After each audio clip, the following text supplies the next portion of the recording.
നിങ്ങളുടെ favourite shows ഇനി ഒരിക്കലും മിസ്സാവില്ല. ഇപ്പോൾ C5 കാണും നിങ്ങളുടെ ഫേവറേറ്റ് ഷോ തികച്ചും സൗജന്യമായി. ഈ പാർവതി തന്നെ ആ പണം എടുത്ത് മാറ്റി വെച്ചിട്ട് നാടകം കളിക്കുന്നതാവും. അയ്യോ,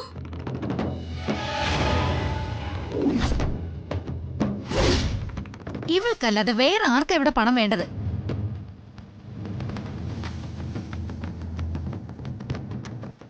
നമ്മളെല്ലാവരും ലക്ഷങ്ങൾ കണ്ട് വളർന്നവരല്ലേ.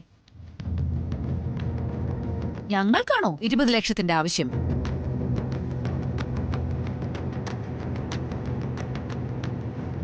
സുശീലാന്റി, നിങ്ങൾ എന്ത് കണ്ടിട്ടാ ഈ വക വർത്തമാനം പറയുന്നത്? പാർവതിയെ വെറുതെ കുറ്റപ്പെടുത്തരുത്. പണം മാറ്റി വെച്ചിട്ട് നാടകം കളിക്കേണ്ട ആവശ്യം പാർവതിക്കില്ല. എങ്കിൽ പിന്നെ ആ പണം എവിടെ പോയി?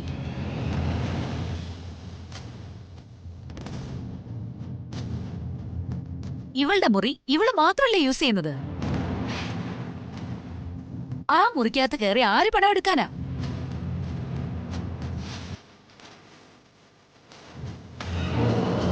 ഈ വീട്ടിൽ നിന്നും പണം എവിടെയും പോവില്ല. അത് ഇവിടെ തന്നെ കാണും. ഈ വീട് മുഴുവൻ കാര്യമായിട്ടൊന്ന് അന്വേഷിക്കാം. അപ്പോ ആ പണം എവിടെയാണെങ്കിലും കിട്ടാതിരിക്കില്ല.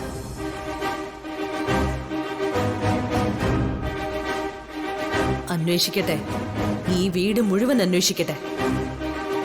അപ്പൊ പല്ലവിയുടെ മുറിയിൽ നിന്നും പണം കിട്ടും.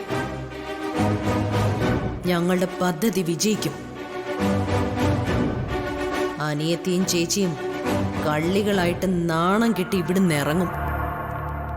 പണം ഒറ്റ ദിവസം കൊണ്ട് ഇവിടുന്ന് കാണാതാവണമെങ്കിൽ അത് നമ്മൾ തെരഞ്ഞു കണ്ടുപിടിക്കുക തന്നെ വേണം. പാർവതി പണം സൂക്ഷിച്ചു വെക്കുന്നത് കണ്ടിട്ട് ആരെങ്കിലും അതെടുത്ത് മാറ്റിയിട്ടുണ്ടെങ്കിൽ അത് ഈ വീട്ടിനുള്ളിലെ കള്ളൻ തന്നെ ആവണം.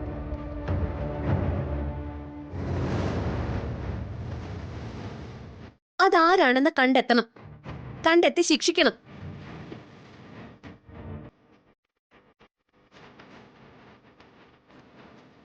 വേണ്ട,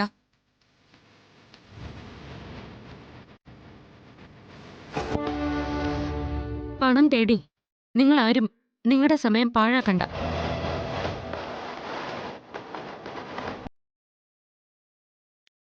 നഷ്ടപ്പെട്ട ആ പണം കണ്ടെത്താനുള്ള വിദ്യ എനിക്കറിയാം.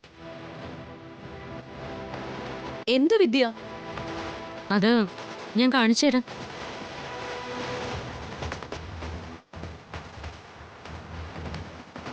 ഗാർഗി, നീ അടുക്കളയിൽ പോയി ഒരു നാരങ്ങ എടുത്തിട്ട് വാ. നാരങ്ങയോ? അതെ, നാരങ്ങ.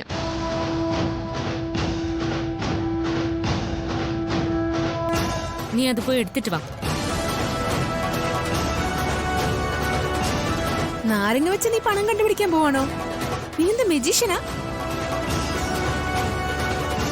അതോ നീ മായാജാലക്കാരിയാണോ പാർവതി? അതെ, ഇതൊരു തരം മായാജാലം തന്നെയാണ് ജാസ്മിൻ.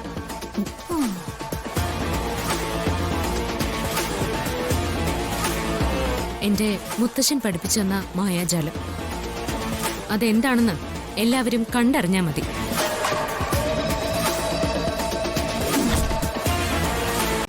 ഡൗൺലോഡ് ചെയ്യൂ C5 ആപ്പ്. കാണൂ എല്ലാ എപ്പിസോഡുകളും സൗജന്യമായി.